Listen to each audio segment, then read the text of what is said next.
Hola, ¿qué tal? ¿Cómo andan? Esta charla va a consistir en una introducción a la comunicación de instrumentos con computadoras, ya sea para controlarlos como para adquirir las mediciones y realizar el procesamiento de los datos. Es una charla previa a la clase de control remoto, va a ser una clase virtual de control remoto de instrumentos en el cual vamos a aprender a manejar los instrumentos desde la computadora y a realizar experimentos simples en los cuales podamos adquirir datos y procesarlos. Primero querría agradecerle a Hernán porque nos pasó un montón de material, porque esta charla estaba planificada que la de él cuando al inicio del cuatrimestre todavía pensábamos que él iba a ser profesor de la materia también junto con Gabriela y yo. Bueno, entonces le agradezco a Hernán por el material y bueno, voy a reducir también mi cara porque me parece que, a ver, se superpone con el texto. Ahí está. Bueno, entonces, en esta foto vemos un ejemplo claro de por qué querríamos controlar todo el proceso experimental de medición empleando una computadora. Fíjense que tenemos un experimento en el cual se están controlando muchos instrumentos simultáneamente.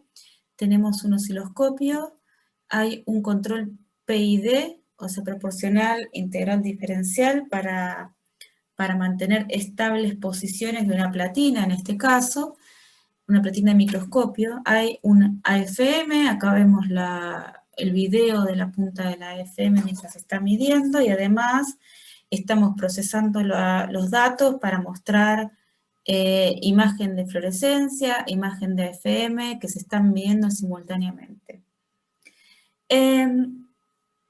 Una de las razones por las cuales querríamos entonces realizar el control, y ahora voy a mostrar algunos ejemplos más, es porque estos experimentos requieren de la sincronización de un montón de instrumentos y de la adquisición de datos de manera sincronizada y el procesado de datos en gran volumen.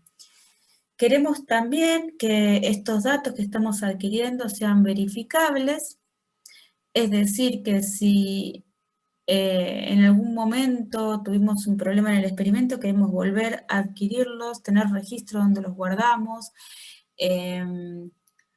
una notación secuencial, por ejemplo, con día, fecha, hora del día que fueron medidos. Queremos que sean reproducibles, controlando todos los parámetros que estén disponibles en el experimento. Y queremos que los desarrollos que hagamos para el control del instrumental sea transferible para la realización del experimento por futuros usuarios, por ejemplo. Entonces queremos que estos programas, además, que hacemos para controlar instrumentos, sean prolijos, legibles. Voy a mostrar ejemplos que nosotros usamos en nuestra tarea de investigación. Este es un ejemplo del laboratorio Hernán. Algunos otros ejemplos, por ejemplo, sería en un experimento de larga duración. Este es un experimento en el que la adquisición de datos lleva mucho tiempo, más o menos del orden de 10 horas, con lo cual sería imposible o casi imposible, no imposible, pero poco probable que una persona esté sentada 10 horas adquiriendo estos datos enfrente del experimento. ¿En qué consiste el experimento? Es un material que se lo ilumina con una figura de interferencia, y este material responde a gradientes de intensidad moviéndose. Se llama sopolímero, y acá en la zona derecha de la view graph se ve, por ejemplo, imágenes que fueron tomadas por un microscopio de barrido electrónico en distintos tiempos de exposición. Y acá se ve el perfil de una red de masa que se formó debido a esta iluminación. Entonces lo que hacemos en este experimento es monitorear mientras la red se graba un segundo haz, que es este que llamamos probe, que se está difractando en la red, y lo que medimos es la eficiencia de difracción. Y lo realizamos durante unas 10 horas. Entonces, ¿para qué usamos la compu? En este caso, usamos para sincronizar el inicio del experimento con el inicio de la medición, o sea, el inicio de la iluminación con el inicio de la medición, y luego la finalización y guardado de datos. ¿Está bien? Un segundo experimento es este, es un microscopio en el cual tiene una platina para realizar barridos de la muestra a través de un haz láser. La muestra responde al número de fotones del haz incidente emitiendo fluorescencia. Entonces, en esta platina está controlada por dos piezoeléctricos, uno está acá, otro está acá. Y lo que hacemos es controlar con la computadora qué barridos queremos que esta platina haga. O sea, queremos que haga un barrido en zigzag o que haga otro tipo de barrido. Y para eso tenemos toda una electrónica desarrollada, controlada por un procesador, y con la computadora únicamente le decimos cómo queremos que se mueva, pero atrás de ese programa hay un montón de electrónica para controlar una tensión variable con la cual se alimentan los piezoeléctricos. El piezoeléctrico se mueve cuando se lo alimenta con alta tensión y tiene pegado además un sensor que se llama strain gauge, y ese strain gauge me da una señal que es proporcional al estiramiento. Esa señal es amplificada y luego tenemos programado un circuito PID, es un circuito programado en el procesador, que me permite que el piezoeléctrico adquiera posiciones estables. Bueno, entonces programamos un barrido, este barrido es en forma de Z en este caso, y a medida que la platina se mueve, el haz va incidiendo en distintas zonas de una muestra, esto es la imagen con una CCD, y finalmente lo que tenemos es un vector muy largo de intensidad en función del tiempo. Y esa intensidad en función del tiempo la tenemos que relacionar con posición en función del tiempo para que finalmente conformemos una imagen. ¿Está bien? Si no, estos datos que se ven en esta imagen son datos de intensidad que tuvimos que acomodar para que forme una imagen y que no sea una intensidad en función del tiempo muy larga. Y para eso necesitamos datos de sincronización, necesitamos guardar información sobre el barrido, necesitamos saber cuándo termina en avanzar cada línea del barrido, y todo eso está coordinado con una computadora. El otro ejemplo que les muestro es uno de un experimento que hacemos con Gaby Pasquini. En este experimento lo que hacemos es tomar imágenes de dominios magnéticos, es decir, de regiones organizadas de spin en muestras ferromagnéticas. Esto es un microscopio de campo completo, polarizante, es decir que tenemos polarizadores en el camino del haz incidente, que es este, y el haz transmitido, que es este. Y tomamos imágenes de la muestra para distintos campos magnéticos aplicados. Los campos magnéticos los aplicamos con una fuente. Estos son estos pulsos que tienen alternos, que duran decenas de milisegundos. Después de la aplicación de cada pulso, tomamos una foto. Y eso lo hacemos más o menos 400 veces por cada vez que tomamos una serie de datos. Y encima repetimos el experimento del orden de 10 veces para tener una buena estadística. Las imágenes que ustedes ven acá ya están procesadas. Estas imágenes, la primera imagen hay que aplicarle un filtro para obtener contraste, después se umbraliza para tener datos binarios y después se toma el contorno para obtener el perfil. Y luego esos datos, a partir de esos datos se saca información. Les muestro solo un ejemplo, que es la información del área en función del número de pulsos. Acá tenemos, por ejemplo, 400 pulsos aplicados y para cada la medición la realizamos del orden de 10 veces para obtener estadísticas, y estas son las barras de dispersión de datos. Es decir que para hacer este gráfico, en realidad para hacer una curva de este gráfico, obtuvimos del orden de 4.000 imágenes. Entonces, en este experimento usamos el control y la sincronización de los instrumentos con la computadora y analizamos los datos en grandes volúmenes. Para eso, Pablo, que es nuestro estudiante, hizo un programa que tiene una interfaz gráfica del control de los instrumentos en MATLAB, y lo que ven acá es, por ejemplo, tiene un bloque para el control de la cámara, tiene bloques para el análisis de las imágenes. Ven que tienen filtros, se resta el fondo, se guardan las imágenes. Aquí hay un bloque para el control de los pulsos que se aplican magnéticos. Y acá hay un bloque para sincronizar la aplicación de los pulsos con la adquisición de la imagen, y finalmente acá les va mostrando las imágenes. Entonces, nosotros vamos a hacer experimentos muy sencillos controlando uno o dos instrumentos. En el laboratorio, la mayoría de los instrumentos que tenemos se pueden controlar con Compus. Tenemos lock-ins, tenemos generadores de señales, tenemos osciloscopios. Entonces, lo que queremos es controlar los instrumentos y analizar los datos y mostrarlos adecuadamente. Ese va a ser nuestro objetivo, usando uno o dos instrumentos en Laboratorio 5. Entonces queremos enviar instrucciones, o sea, escribir instrucciones, por ejemplo, cambiar el voltaje, conectate al instrumento que está en tal puerto, medir y adquirir, por ejemplo, que sea medir un voltaje, medir la fase con el lock-in, etc.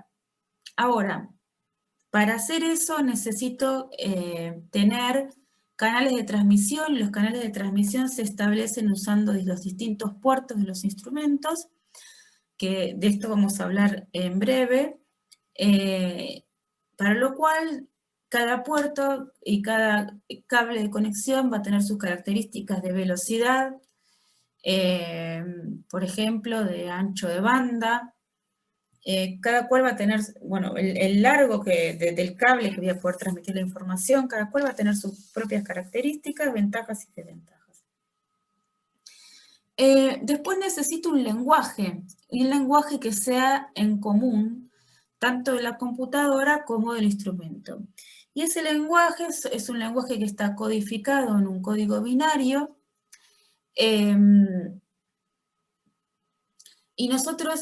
pero codificar los mensajes en código binario es una forma de programar de muy bajo nivel, muy laboriosa.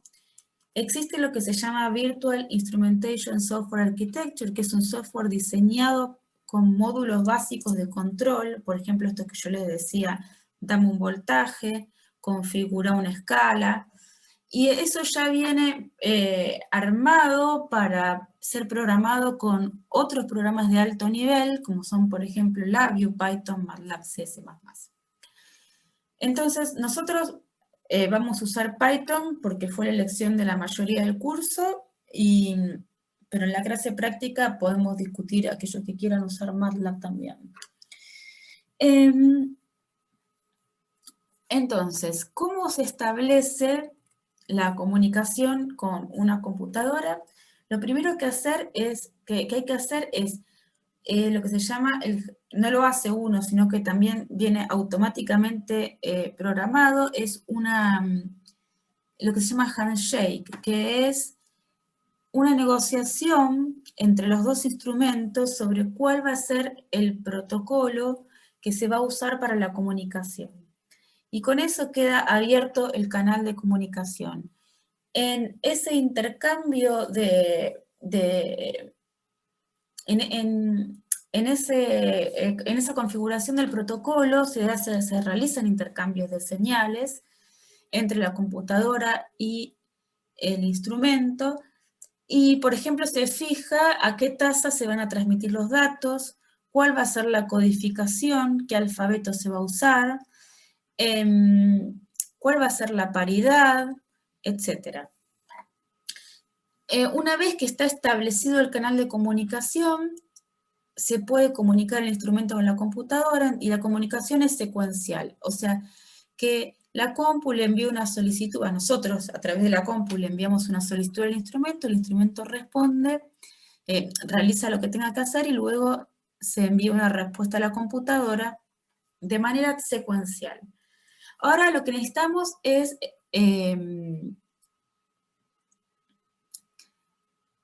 codificar los mensajes que se van a mandar entre la computadora y el instrumento. Y la transmisión y el almacenamiento de los datos digitales en las computadoras se realiza a partir de una codificación en valores digitales, que son unos y ceros, que se llama bit. Y ese bit es la unidad mínima de información que se puede transmitir. Los conceptos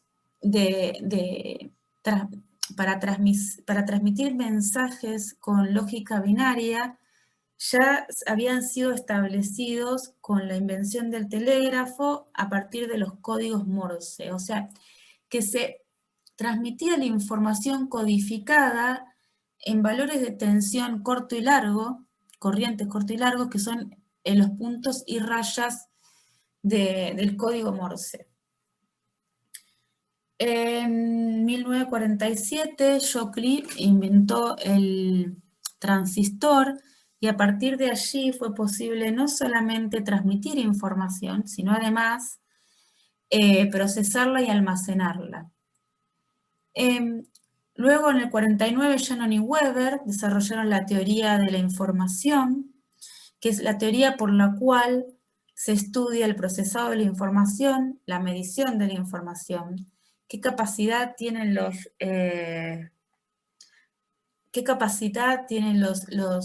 sistemas de comunicación para transmitir y procesar información. Desde ese momento ya se empezó a hablar del bit como binary digit, como la mínima unidad de información en el marco de las telecomunicaciones.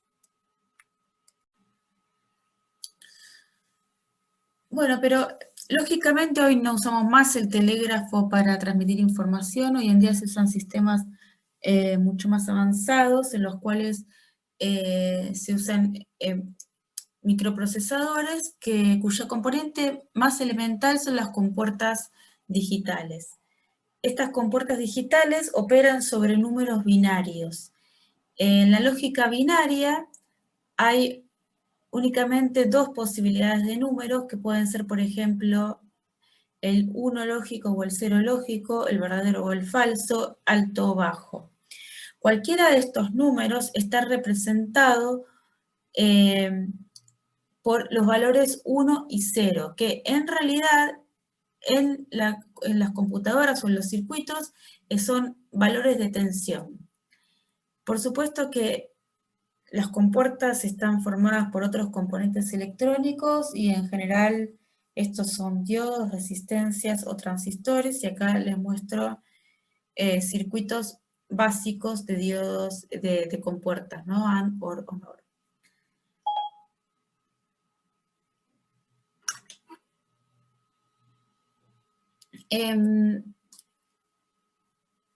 ¿Cómo es que se generan estos voltajes que después son asignados a números lógicos? Bueno, por ejemplo, estos voltajes en general son valores cercanos a ceros o cercanos a 5, que son generados por compuertas. Por ejemplo, acá cuando el switch está abierto, el voltaje que pasa es 5, cuando el switch está abierto, el voltaje que pasa es 0. ¿Por qué digo que estos voltajes son cercanos a ceros o cercanos a 5? Bueno, porque eso dependiendo del tipo de componente, ya sea del tipo TTL, que son transistor logic, en donde se usan transistores tipo juntura bipolar, o los que son CMOS, en los que se usan transistores del tipo Field Effect Transistor, se asigna un rango de voltajes al 0 lógico y un rango de voltajes cercanos al 5 al 1 lógico. Por ejemplo, para señales de output, en el caso TTL son voltajes entre 0 y 0.4 para el 0 lógico y entre 2.7 y 5 para el 1 lógico. Y así en CMOS hay voltajes entre 0 y 1.5 para el 0 lógico, entre 3 y 18 para el 1 lógico. Los voltajes de CMOS por lo general son más altos que los de TTL. Entonces, tenemos nuestros dígitos, nuestro bit, binary digit, con valores 0 o 1. La unidad de información se escribe como en base 8, que es lo que se llama byte, que es el mínimo elemento que la memoria de la computadora puede direccionar. Ahora los valores de 0 y 1 van a representar la expansión en una base binaria de tamaño 8. De tamaño 8. Entonces, este 1 va a ser en realidad un voltaje cercano a 5, este 0 va a ser un voltaje cercano a 0. Entonces, lo que nosotros queremos hacer es codificar los mensajes en esta base. Y para eso existen distintos tipos de codificaciones. La más conocida es la codificación ASCII, por la cual se asigna un número en la base decimal, un número decimal a distintas operaciones y letras. Por ejemplo, final de transmisión es un 4, y ese 4 luego se escribe en base binaria.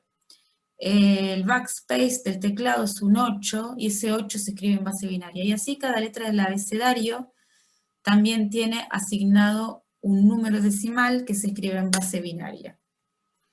Por ejemplo, entonces, si yo quiero transmitir la letra ñ, yo sé que ñ está asignado al 164, y el 164 lo escribo en la base binaria como el 101000101. Entonces, de codificaciones existen muchas, y por supuesto, como las computadoras van evolucionando y va evolucionando la forma en que se transmite, o las codificaciones, los conectores. La codificación ASCII es una codificación que cada vez se usa menos, y la que más se va usando en el tiempo es la codificación UTF-8. Nosotros no tenemos que programar a este nivel en la computadora, de todas maneras. Ya vamos a ver más adelante. ¿Cómo transmitimos los bits? Bueno, los bits, para poder transmitirlo necesitamos una señal de clock, es decir, una señal que sincronice la transmisión de los bits por las diferentes partes de los circuitos. Esta señal es muy precisa y por lo general está generada por un piezoeléctrico, y como ustedes ya saben de la VO4, los piezoeléctricos están caracterizados por tener un factor de mérito muy alto, es decir, que sus resonancias son muy angostas, lo que significa que son muy estables. Entonces, dentro de la forma de transmitir hay distintos tipos de rate a los cuales puedo transmitir, que son los que se conocen como single data rate, double data rate o quad data rate.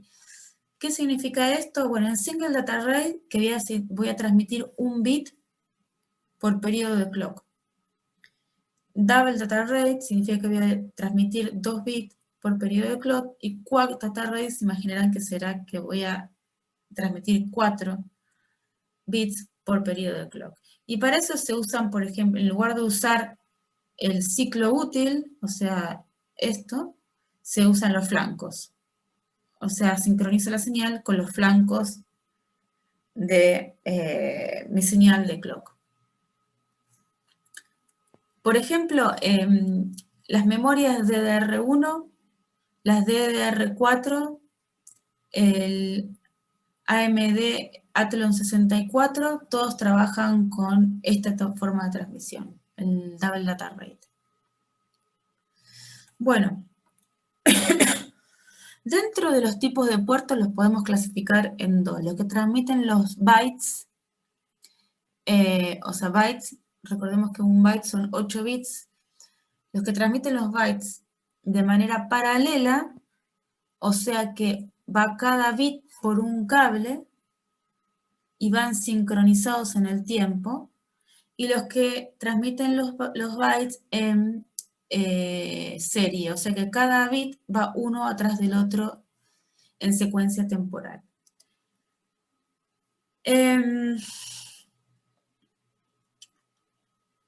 Cada equipo del laboratorio o cada equipo que uno compre va a tener, por lo general, en realidad no es que va a tener, sino por lo general tiene varios de los puertos, varios puertos que pueden ser puerto serie y puerto paralelo. Por ejemplo, el RC232 es un puerto serie, el GPIB es un puerto paralelo, el USB y el Ethernet son puertos serie. Entonces vamos a hacer una revisión muy básica y rápida. En el puerto serie es, en el RC232, como dijimos bien antes, en un puerto serie los datos se transmiten uno tras del otro, o sea, los bits van uno tras del otro. Para diferenciar entre distintos bytes que mando de información, necesito un byte de start y un byte de stop. Estos me delimitan un bit, perdón, de start y un bit de stop. Y estos me delimitan el byte. Los data bytes van en el medio y luego hay un parity bit, que el parity bit es un bit de control de error básico. ¿Está bien? Entonces, por ejemplo, acá está representado cómo transmitiría la letra M. La letra M es el 10011101, le ponemos paridad 2. Entonces, primero va el primer carácter, que es el 1, o sea, el que va con el 2 a la 7, después viene 001101. Entonces, en el puerto serie, los datos se reciben y se transmiten por los pines 2 y 3. Esto es lo que se llama pin out, cuando uno quiere ver qué es lo que aparece en cada pin del conector. Estos son los bits de transmisión, los cables de transmisión. O sea que la información va y viene por esos cables. Pero luego están los conectores que establecen el protocolo de handshake y señales de sincronización. Por ejemplo, todas estas que dicen que los datos están listos para ser enviados, que el request to send, que el canal está limpio para enviar información. Y todos esos están sincronizados en el tiempo, ¿verdad? El GPIB es un tipo de puerto paralelo. Por el contrario al RC232, que la mayoría de las computadoras traen un puerto RC232, si yo quiero hacer una conexión con GPIB, necesito comprar la placa para conectar.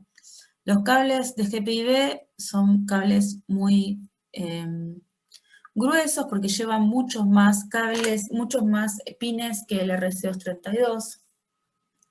Tienen la ventaja de que pueden conectarse en distintas configuraciones para conectar más de un equipo a la misma placa en la computadora. Entonces, por ejemplo, existe la conexión en cadena, que voy conectando un equipo tras del otro, de esta manera se conectan los cables, y la conexión estrella, que es que de la misma ficha de la computadora salen los cables para todos los equipos. Bueno, cada pin tiene asignado una función, igual que en el RC232, salvo que acá hay muchos más data bus, muchos más cables que transmiten datos que en el serie, que son únicamente 2. Después están los del protocolo del handshake, un montón de pines de tierra. El USB es un cable serie, como ya ustedes deben saber a esta altura por la evolución de los dispositivos. Si se compra un teléfono nuevo y viene con un USB nuevo, fue evolucionando la forma de la ficha y hay muchos tipos de cable USB.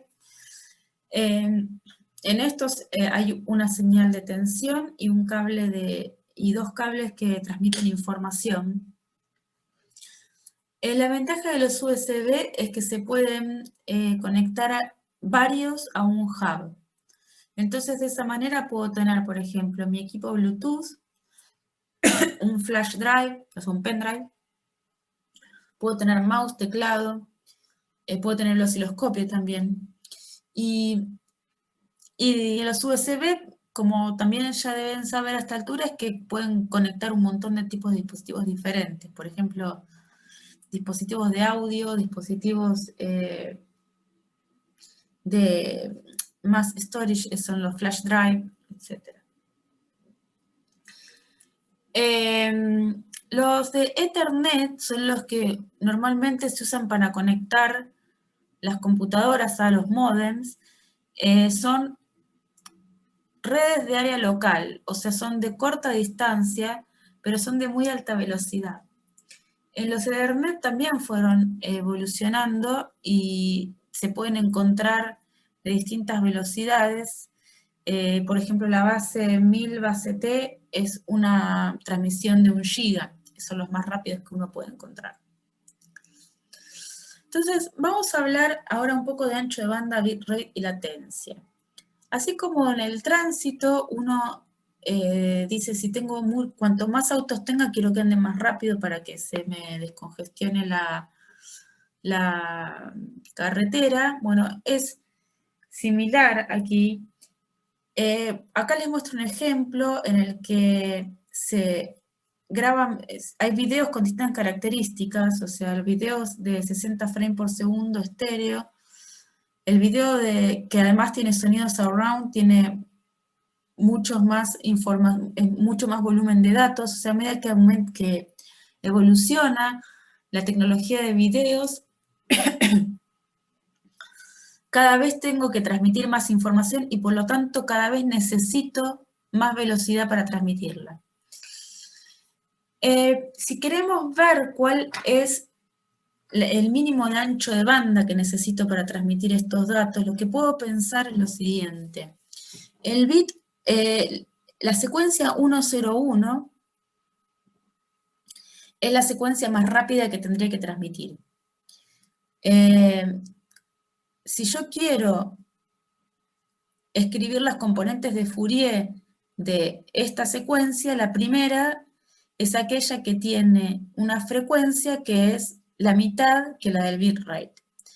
Y a eso lo voy a definir como el ancho de banda mínimo que necesito para transmitir esa señal, o también es conocido como ancho de banda de Nyquist.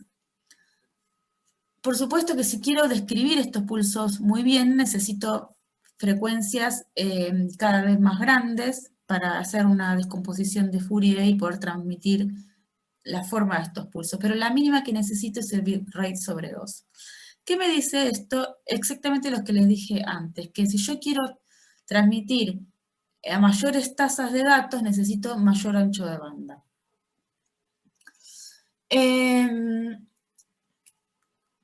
Cuando miro cómo transmiten los puertos serie y paralelo, lo que uno pensaría es que el puerto paralelo va a transmitir mucho más rápido que el puerto serie. A una misma frecuencia de bits, lo que es totalmente cierto, o sea, lo que uno espera es que el puerto paralelo que transmite todos los datos juntos sea más rápido que el puerto serie que transmite un dato atrás del otro, o sea, una relación de 1 octavo. Lo que sucede es que uno se podría preguntar, ¿no? ¿Por qué entonces se sigue usando el puerto serie? Bueno, porque el puerto paralelo tiene algunos problemas que el puerto serie no tiene. Por ejemplo, el intersymbol interference, que es cuando yo tengo, por ejemplo, la secuencia 101, que por haber ruido o porque interfieren las señales entre los cables por el cual, por ejemplo, va el bit 4 y el bit 5, en lugar de leer un 0, leo un 1. ¿Está bien? Esos son ruidos que se van acumulando cuanto más largos son los cables. Entonces, por lo general, lo que voy a buscar es que los cables del puerto paralelo sean más cortos. Además, como hay varios cables juntos, uno espera que haya capacidades de inductancias paralelas que reducen el ancho de banda de la transmisión. Como vimos antes que ancho banda mínimo es proporcional al bitrate, si el ancho banda disminuye, también va a disminuir el bitrate. Por último, los bits los que van en paralelo tienen que llegar sincronizados, ¿verdad? O sea que todos juntos tienen que llegar al receptor para poder decir que llegó el byte. Si la frecuencia de transmisión es muy alta, es más difícil ponerlos en fase, porque errores pequeños de delays entre los bits va a hacer que, por ejemplo, me pierda un bit o que tenga que esperar más tiempo para recibirlos a todos.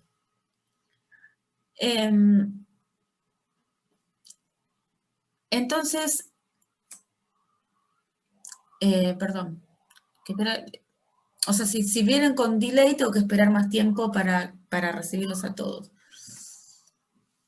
Si tengo que esperar más tiempo, entonces eso hace que me disminuya la tasa de transmisión, ¿verdad? O sea, la tasa de transmisión efectiva va a ser menor que la relacionada con la frecuencia de los bits. Entonces, aunque transfiera menos datos por ciclo en el caso, o sea, menos bytes por ciclo, en el caso del puerto serie, puedo llegar a frecuencias más altas porque tengo menos problemas de estos que tengo listados en la izquierda, o sea, menos problemas de intersymbol interference, no tengo problemas de capacidades e inductancias, y no tengo problemas de sincronización.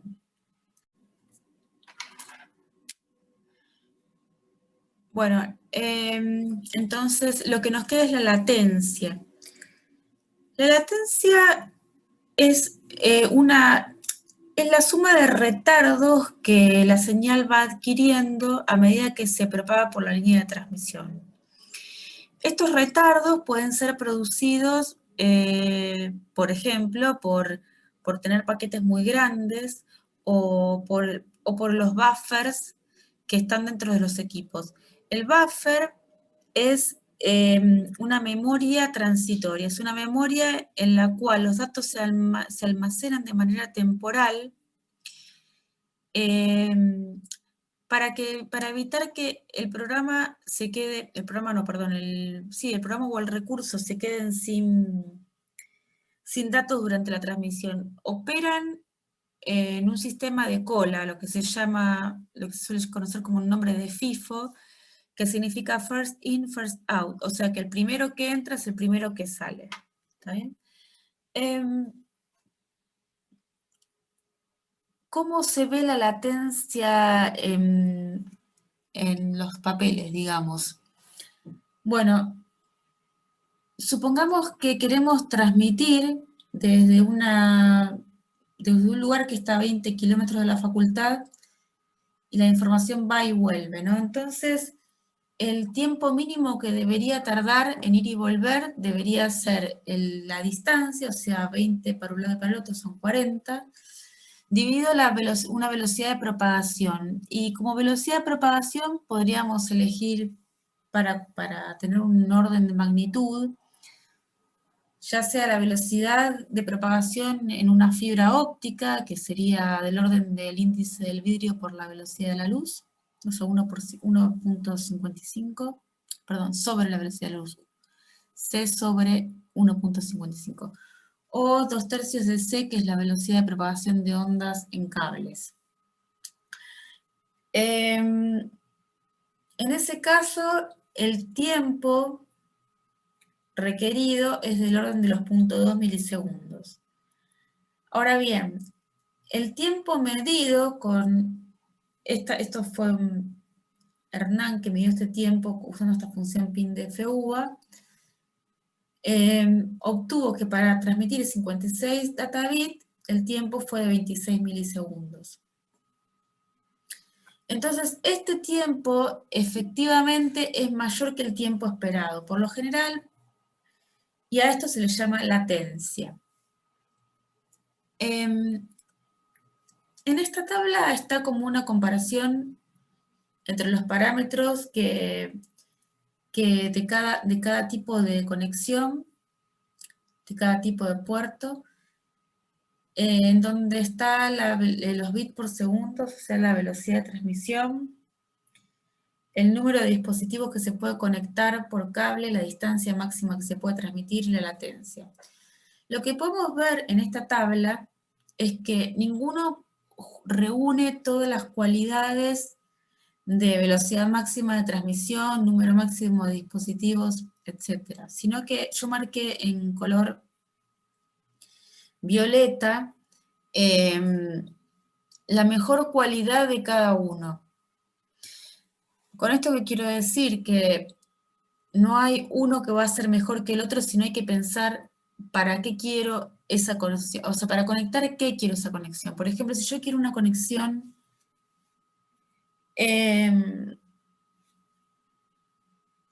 muy rápida, podría usar la de Ethernet, pero veo que tengo una latencia de 1 milisegundo, o sea, es bastante grande.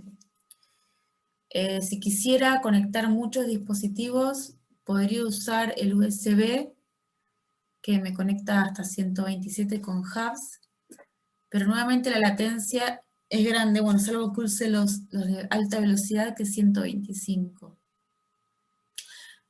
Y bueno, y también hay que analizar cuál es el requerimiento del equipo, porque por ahí no necesito transmitir a 1 giga, o no necesito conectar tantos equipos, o mi requerimiento es que tenga muy baja latencia, pero no me importa tanto la velocidad de transmisión de datos. Bueno, eso es algo de evaluar según el equipo que yo quiera conectar.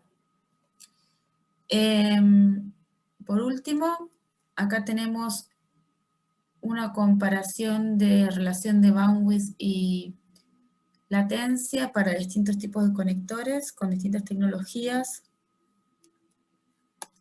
Y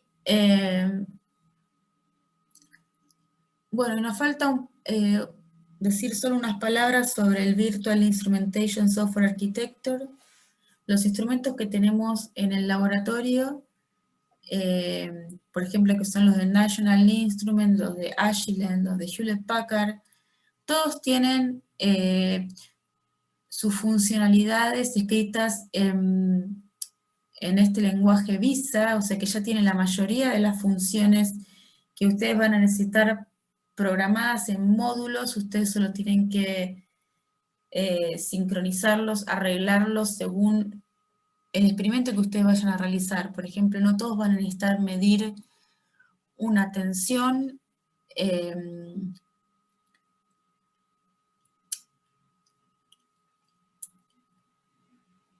o levantar una escala, o medir una frecuencia.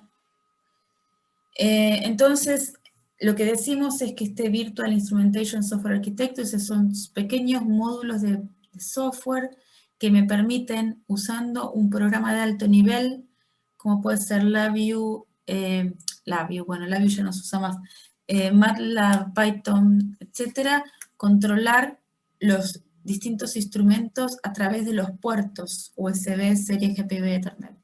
Entonces, un poco el plan para la clase del martes y el viernes es ese, es una clase virtual en la cual ustedes van a hacer un control remoto de los instrumentos para adquirir y procesar datos, y eso lo vamos a hacer durante el martes 20 y el viernes 23.